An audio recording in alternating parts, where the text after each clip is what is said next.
everyone! Good morning! I'm back! This is Sam Brusas and welcome back to my YouTube channel. Oh my gosh, this is it guys. Pag-uusapan natin ngayon, kumabog nga ba siya? Kung sino to at ano to? Yan ang tatalakayin natin ngayon. But before anything else, hello Philippines and hello beautiful people! Mabuhay! Kamusta kayong lahat? Sana lahat po kayo ay okay at safe ngayong araw na ito. At syempre sa lahat naman ng mga bago nating subscribers dyan, hello po sa inyo lahat. Maraming salamat guys sa pag-subscribe ninyo. Syempre dito sa channel ko at syempre sa lahat naman ng makasolid na makamamasam dyan na laging sumusuporta dito araw-araw, lagi-lagi. Maraming salamat guys sa inyong lahat. Syempre usapang Miss Universe Philippines tayo ngayon. So kagabi nga naganap na ang closed door interview ng mga kandidata dito sa Miss Universe Philippines at talaga naman masasabi ko nakakaloka silang lahat. Oo. In fairness sa 40 candidates, lahat naman sila nakasagot. Wala namang hindi. Lahat sila ay may kanya-kanyang pinaglalaban at lahat sila nakilala natin ng gusto dahil sa mga sagutan nila yesterday. Pero syempre, ang hinahanap ko naman dito, hindi naman yung pinakamaganda yung sagot. Ang hinahanap ko dito kung sino ba yung komportable sumagot, kung sino nga ba yung may inspired ka sa mga sagutan niya, at sino nga ba yung may puso sa mga sinasabi niya. And then, ayun, so lahat sila ay talagang magagaling. So, syempre, nakitaan ko ng potential at talaga namang pasok sa panlasa ko si Camiguin, Baguio City, Cebu City, Cebu Province, Cotabato Province, Iloilo City, Laguna, Manila, La Union, Mountain Province, Manila, Muntinlupa, Negros Occidental, Pampanga, Taguig, Tarlac, di ba? At saka syempre, kung sino-sino pa. So sila yung mga kandidata na talagang narinig ko na alam mo yun, sobrang naabang ko, inabangan ko yung mga sagutan nila, sobrang winner. Lahat naman sila, wala naman akong masabi. Pero, eto nga, isi-share ko din sa inyo ang top 10 ni Miriam, ni Ate Miriam na nag-message sa akin. Ang sinasabi niya, gusto niya si Negros Occidental is talking with humanity in heart. Tapos sabi niya gusto din na ang galing daw na mag-intro at magpinali sa interview. Kinabahan daw si Cebu Province. Yes, marami nagsasabi na medyo kinabahan nga talaga si Cebu Province at ayun, so medyo parang naggewang-gewang yung answer niya. Pero hindi naman mali. Kumbaga parang ina-expect mo lang na mas kumpiyansa siya, mas confident siya, pero ganito nga yung naging resulta sa kanyang interview. And then, si Ate Miriam, ang kanyang top 10 ay top 10 list niya ay si Cebu Province, Pampanga, Cotabato, number 8, number 7 si Negros Oriental, number 6 si Camiguin, number 5 naman si Baguio, tapos number 4 naman si Tacloban, number 3 naman si La Union, at number 2 naman si Manila, at saka si Taguig ang kanyang number 1. So yun. So shinare ko sa inyo yung kanyang tawag dito, ang kanyang top 10 kasi kagabi nag-uusap kami at nagustuhan ko yung mga paliwanag niya. In fairness naman sa kanya. So ayan yung napili niya at ayan yung nagustuhan ni Ate Miriam. At natuwa naman ako sa, alam mo yon yung interest niya sa pageant. Kaya ako shinare sa inyo. So, yon. Pero, syempre, sino ba ang pasok sa listahan natin dito sa mga naglalaban-laban? Actually, lahat kasi sila magagaling eh. Pero, ito yung akin. So, top 10 list ko naman ay si Laguna. Yes, in fairness kay Laguna ha. Kung tutuusin, dapat nga maangat-angat pa si Laguna eh. But in fairness kay Laguna, ang ano ko lang kay Laguna medyo naunahan ng medyo kaba. Kaya, yung kung papansinin mo, may nginig-nginig pa sa mga boses niya habang sumasagot siya. Pero magaganda yung mga binibitawan niyang salita. But hanggang sa dulo, ayun, so medyo talagang ando doon talaga ako na parang wow, ang galing in fairness. So yan. And then next is Negros Occidental. In fairness kay Negros Occidental, talagang may puso at may malasakit sa ibang tao yung kanyang sagutan. Sobrang natutuwa ako the way kung paano niya inilaban yung sarili niya dito at higit sa lahat yung kumpiyansa niya. Gusto ko din si Camiguin para sa number 8 ko. Si Camiguin kasi parang alam mo yon, relax lang, tapos alam mong matalino, alam mong kaya niya talagang makipagsagutan or alam mong may dunong talaga. In fairness kay Camiguin. And then, next si Cotabato. Oh my gosh, si Cotabato Province para sa number 7 ko. Sobrang panalo ang kanyang execution. Talagang matalino talaga si bakla. At alam mo yon, kumpiyansa talaga siya. Ang comment ko lang kay Cotabato City, medyo mahaba siyang mag-explain doon sa mga sagutan.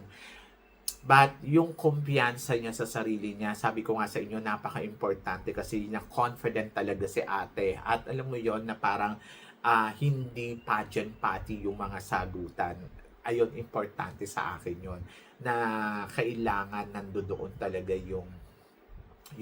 yung convincing mo sa tao. At in fairness naman, kay Cotabato, kaya nasa number 7 spot ko siya. And then number 6 naman para sa akin, si Tacloban. Oh my gosh. Actually, si Tacloban, panalo the way kung paano niya i-deliver yung mga sinasabi niya. I love yung red lipstick niya. Talagang sabi ko nga, my God, si ate. Oho, talagang ang ganda-ganda. Remarkable sa akin yung red lipstick niya. Pero mas remarkable sa akin yung kanyang kumpiyansa. The way kung paano magsalita. Sabi ko nga, kung mabibigyan siya ng corona, ay nako, hindi ako magugulat. Paano naman kasi sobrang galing naman talaga ng ate mo. At the way kung paano niya i-deliver yung mga sagot niya ay talagang from the heart. Diba?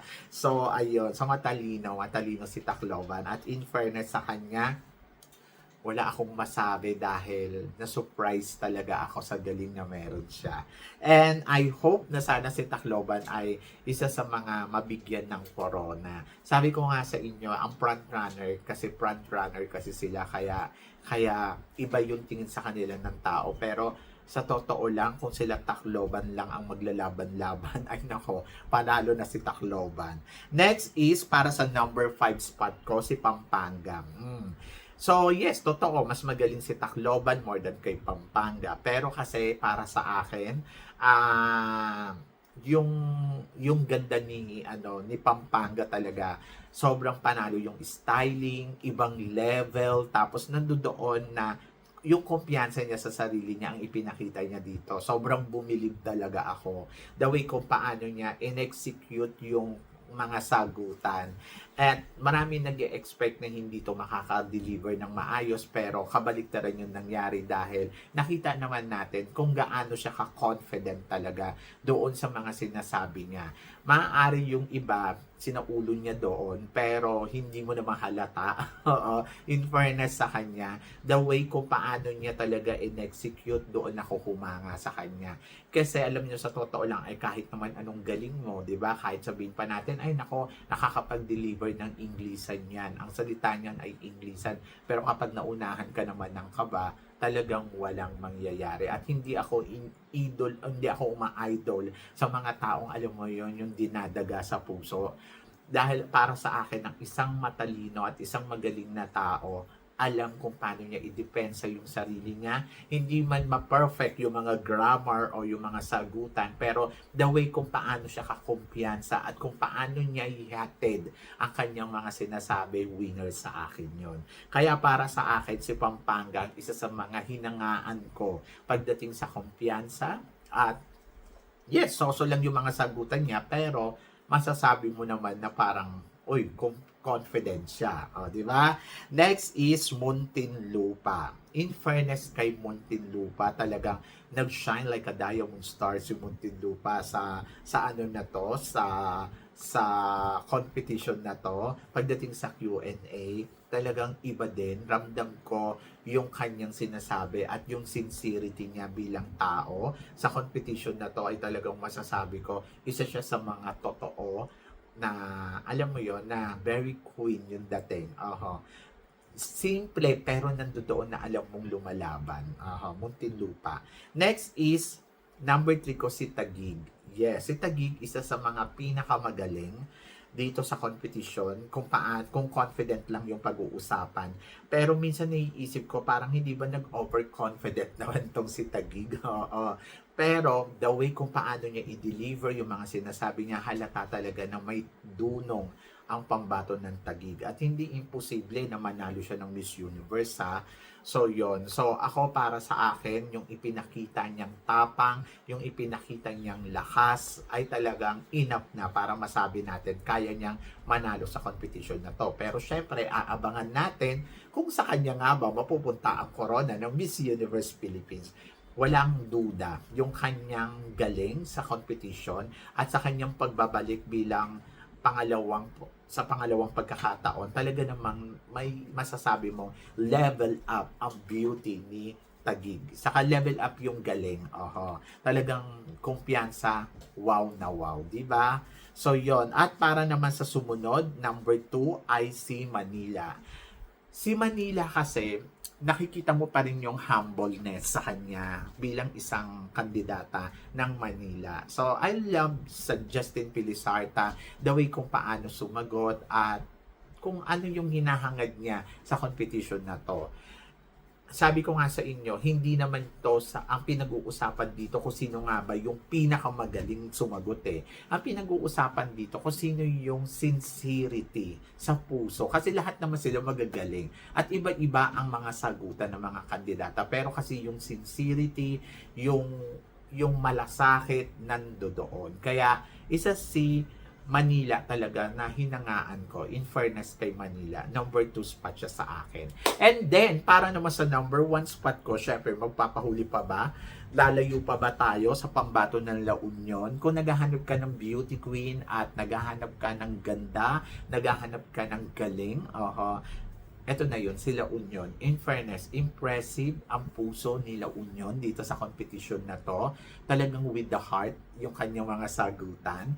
Tapos, sincerity. Ramdam mo yung sincerity na ito yung gusto niya. Hindi lang para sa sarili niya, hindi lang sa kagustuhan niyang umangat, kundi para din sa laban talaga ng Pilipinas sa Miss Universe. And I love the way kung paano niya i-execute, yung i-deliver yung mga kanyang sinasabi.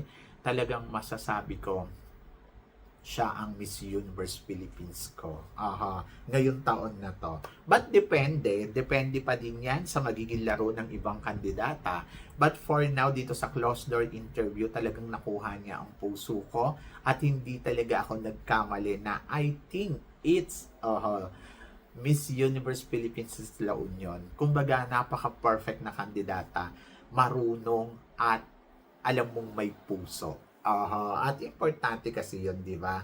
Na nakikitaan mo ng puso, sincerity ang isang kandidata sa competition. Higit sa lahat yung humbleness. So, yun. Doon talaga ako humanga sa kanya na mahumanay niya i-deliver yung kanyang mga sinasabi para maintindihan mo at makita mo talaga yung puso niya, yung kagustuhan niya, yung willingness niya i-represent ang ating bansa sa international stage. At mabuhay ka, La Union. At panalo, di ba? So, yon.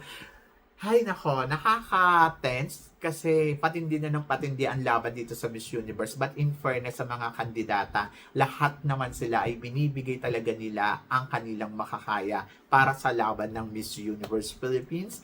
And congratulations sa 40 candidates dahil lahat sila ay matatapang na humarap, matatapang na i-deliver ang kanilang mga sinasabi at talagang makikita mo talaga na lahat sila ay kagustuhan nilang manalo ng Miss Universe Philippines ngayong taon na to. So, yon. So, kayo guys, ano guys ang masasabi ninyo dito sa mga pinag-uusapan natin ngayon? So, please comment below para at least malaman ko naman kung ano naman ang chika mo dito sa mga tinatalakay natin. Syempre, maraming salamat po sa inyong lahat sa support at pagmamahal na binibigay ninyo syempre dito sa channel ko. At sa mga hindi pa nakaka-follow at nakaka-subscribe, please don't forget to click like and subscribe my channel at i-click nyo na rin po ang notification bell to more updated. Syempre, sa aking mga chika, sabi ng ganon, always keep smiling and laban lang. So guys, hanggang dito na lang, hanggang sa muli nating chikahan.